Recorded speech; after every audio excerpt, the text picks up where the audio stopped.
If I'm publishing in English, I say, okay, there's a Joseph. But there's not just a Joseph. It's Yosei. Now, in Hebrew, Yossi in Israel today is quite common. Yossi, Joseph, like Joey. But Yosei you will never hear. And you didn't hear it in the ancient world either. The Yod, the E becomes a Yosei. Guess where we know that name? In the Gospel of Mark, Jesus has a brother. People don't all know that Jesus had brothers. Most scholars, the Roman Catholic Church says they were cousins, and other people they were stepbrothers. But most of the historians and the biblical scholars have pretty well now admitted Jesus had brothers. They're named in the Gospels, the four brothers, James, Joseph, Jude, and Simon. But the Joseph in Mark, only in Mark, our earliest Gospel, it's not Joseph, it's Yosei. Yosei, or Josie in English, was the brother of Jesus. But the Gospels don't tell us much more than that. He disappears after 3 brief citations. What happened to Yosei is a mystery. But if the ossuaries from the Talpiot tomb belong to the Jesus family, then Yosei has finally been found. Of all the ossuary inscriptions ever discovered, there is only one with this unique spelling of the nickname Yosei. Look, it's the nickname that appears here, right next to Jesus, son of Joseph. The brother was known as Josie, not Joseph, and it's exactly in the same configuration right here. Josie, Yosa.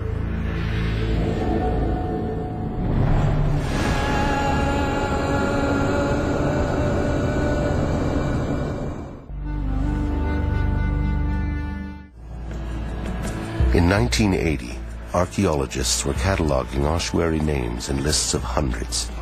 And from this tomb, they now had Yosei, a rare nickname given to the brother of Jesus; Maria, a rare Latinized version of Mary used in the Gospels to refer to Jesus' mother; Mattia, a version of Matthew that, as it happens, was common in Mary's family; and Jesus, son of Joseph.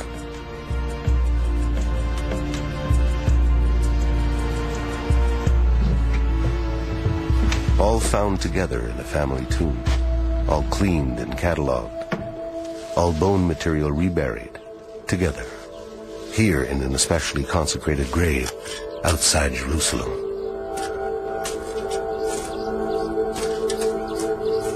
All the ossuaries were then crated and stored for decades on warehouse shelves. Why didn't anyone take notice of these names? You've got to remember that the 1970s and the early 1980s was the boom period for the excavation of tombs in and around Jerusalem. So there was suddenly enormous quantities of ossuaries being brought back to the Rockefeller Museum, the headquarters of the Israel Department of Antiquities. And these inscriptions were deemed to be common. These are the most common names among Jews in the 1st century Common Era. These are exceedingly popular names in the period. All the facts that we have is that there is a cluster of names that resemble many of the names that we find in the New Testament. The other fact is that we find these names in many other places. So suggesting that this tomb was the tomb of the family of Jesus is a far-fetched suggestion, and we need to be very careful with that. You know, all the tombs around Jerusalem, unfortunately, with construction, are slowly getting exposed and in some cases destroyed. So it's not so far-fetched that a construction crew would have uncovered the tomb of Jesus. You know, I mean, it can happen. I think we have to consider it. While the statistical probabilities have been argued, they have never been examined by statistical experts. Until now. André Feuerberger is a professor of mathematics and statistics. From ossuaries and other sources, he's gathered every name known from the time of Jesus. By noting how often each name occurs, he can statistically evaluate the names discovered in Talpiot. One of the things that's fairly interesting about this particular tomb site is that from a lay point of view, if one looks at the specific names that occur in the cluster, and if one focuses just on the names individually, one can very well come away with the impression that there is nothing the least bit unusual about this particular cluster. But the correct way to analyze this is to look at all of the names in unison. According to statistics, if we were on a crowded street in ancient Jerusalem and called out the name Jesus, 4% of the men would most probably answer. If we were to call out the name Mary, 25% of the women would probably respond. They were both common names.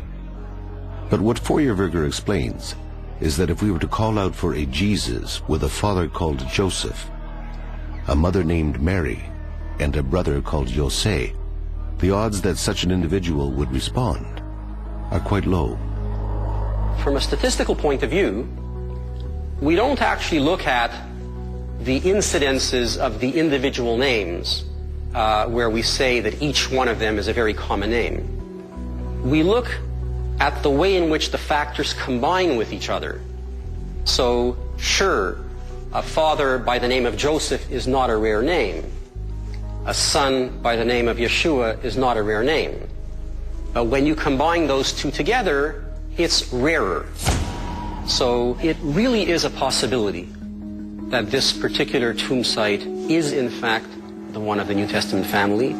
It is a possibility that I think needs to be taken seriously. Taking the possibility seriously means that we must try to uncover more evidence. And one way to do that is to find the Talpiot tomb. But more than 25 years ago, the tomb was reburied, sealed, and cemented over. A huge complex of apartments was built on top. Even if the tomb can be located, it may well be impossible to get into it, sitting under meters of concrete and foundation. Poring over architectural plans decades old and cross-referencing the IAA archaeology reports, our team believes they've discovered the underground location of the Talpiot tomb. So we know that there's a tomb right over here, right? Our research shows that in 1980, 2 tombs were discovered on the Talpiot site. The roof of the second tomb had been partially destroyed by construction, but it was sealed up again and not excavated because of time constraints and pressure from religious groups to keep it undisturbed. The archaeological reports show that this second tomb is 20 meters north of tomb number 1. The apartment blueprints show that tomb number 1 is located under a patio and beside a bedroom wall. This, we believe, is the tomb we're looking for. Crude IAA sketches suggest that both tombs may have had access pipes installed before building continued above them. It's common for pipes like these to be added at the request of rabbis in response to the Orthodox belief that spirits need a clear passage from a tomb.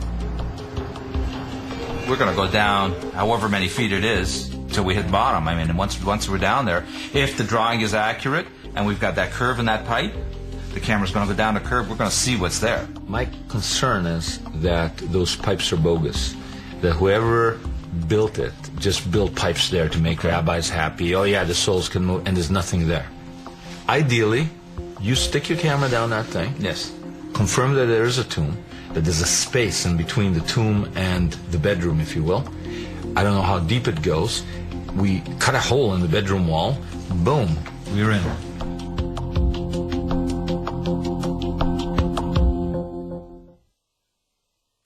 Has the burial tomb of Jesus been found? Log on to discovery.com/tomb now and explore the evidence for yourself. Hear from the experts and join the conversation. The Lost Tomb of Jesus is online at discovery.com now.